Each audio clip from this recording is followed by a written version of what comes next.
In this video, I'll show you how to blur a video in Canva. Let's begin. Open Canva and create a new project.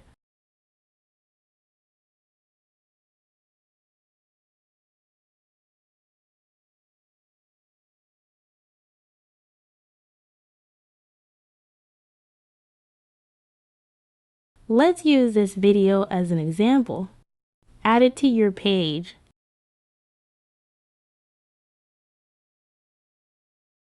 Go back to the Elements tab. Search for Blurred. Then click Graphics. Find the blur style you want and add it to your page. Adjust its position and size over the video as needed.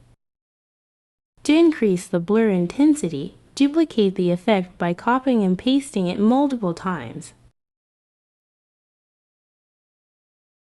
You can also upload your own custom blur background.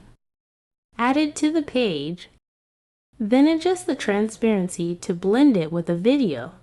And that's it. If this helped, please like and subscribe. Thanks for watching.